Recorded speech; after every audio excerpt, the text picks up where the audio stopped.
em dezembro do ano passado, quando também o FaceApp foi utilizado e viralizou, né, com essas fotos que modificavam o teor da idade das pessoas, né, houve todo um questionamento sobre quais eram de fato os objetivos e quais eram as fragilidades, inclusive em termos de proteção de dados pessoais associadas a esse aplicativo. E o próprio FBI nos Estados Unidos veio a público informar que não era um aplicativo confiável, né? E a gente vê hoje praticamente, né, o mesmo fenômeno se repetir. Então, acho que está em jogo, em primeiro lugar, esse sentido da naturalização da prática de coleta de dados e, em segundo lugar, os nossos dados mais íntimos, individuais de fato.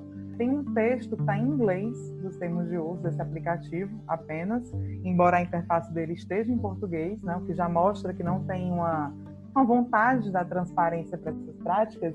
E aí esse texto ele é muito indicativo de atividades problemáticas, né? Ele coloca, por exemplo, dados de atividade online, tais como informação sobre a sua utilização e ações no aplicativo e nos sites, incluindo páginas ou telas que visualizou, quanto tempo passou numa página, caminhos de navegação entre páginas, informação sobre a sua atividade, tempo de acesso, duração de acesso, podem ser compartilhadas, podem ser coletadas e compartilhadas, inclusive, com as empresas do grupo Facebook, né? Além disso, histórico de compra, se comprou por alguma subscrição do aplicativo, enfim, informação de redes sociais, caso você tenha autorizado o uso do aplicativo a partir de redes sociais, que é o que acontece muito, né? Já aparece ali, você clica para entrar pelo Facebook. Enfim, quando a gente procura, a gente vê que, de fato, há práticas de coleta e tratamento de dados que vão além daquelas necessárias, que seriam necessárias para coletar e tratar apenas para a modificação da foto, né?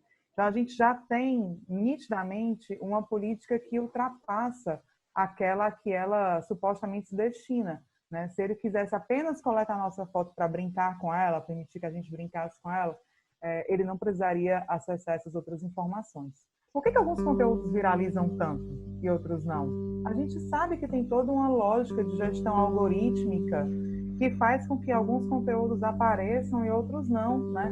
Uma pesquisa divulgada agora muito recentemente por um instituto aqui do Brasil que analisou o YouTube, tendo em vista os conteúdos que circulavam sobre a pandemia do coronavírus, né? Apontou como tem um direcionamento para determinados conteúdos. E isso também acontece no Facebook, sem dúvida alguma, né? Agora, conteúdos vinculados ao próprio Facebook, como ao Facebook, né? App, que é um aplicativo da família, como eles chamam, né? Da família Facebook, de repente viraliza, porque, claro, para eles é funcional que isso aconteça, né? Então, a gente deveria desnaturalizar, inclusive, o fato de ter bombado nas nossas redes uma aplicação do próprio Facebook, que anda em queda, é bom que se diga, né? Isso, tem outras redes, embora também do Facebook, como o Instagram, que tem crescido, e tudo isso certamente é utilizado para a empresa pensar suas estratégias de engajamento, né, dos usuários. A gente tem falado que existem duas dimensões do que alguns autores, como a Shoshana Zuboff, têm chamado de capitalismo de vigilância, que é a prática de tratamento, né, de coleta e tratamento de dados, tanto para gerar receitas de mercado, quanto para gerar uma vigilância de fato pelas corporações e pelos estados. São as duas dimensões. A partir do momento em que uma empresa sabe muito sobre mim, quanto tempo eu passei no site, quais sites eu visitei, né, quais são as pessoas com as quais eu estou conectado nas redes, ela pode vir a desenvolver um perfil mercadológico meu, né? E a partir disso, ela pode oferecer publicidade dirigida para mim. Inclusive, o aplicativo em questão, ele menciona a possibilidade de direcionamento publicitário, né? Então, isso é fundamental para o sistema, sobretudo num contexto de crise, onde há um problema de realização de fato, né? O capitalismo está em crise e está precisando que as pessoas comprem. E eles vão tentar, né, os agentes todos vão tentar estimular essa compra, portanto, oferecendo um produto que talvez seja mais próximo dos meus desejos, das minhas necessidades. E aí vale ter em vista, né, desejos e necessidades que o próprio sistema também cria, né? E a partir do momento que ele me conhece tão intimamente, ele pode criar, de fato, esses desejos e necessidades.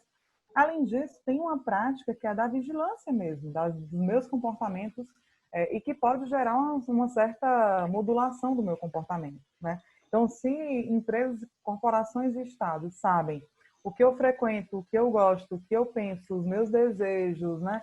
Não é difícil imaginar o uso político disso, pelo contrário.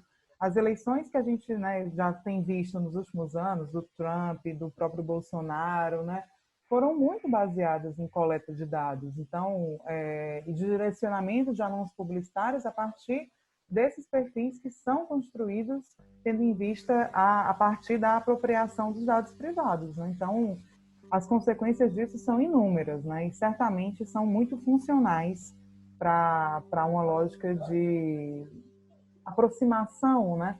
De subsunção, de fato, da gente, né? no próprio sistema capitalista.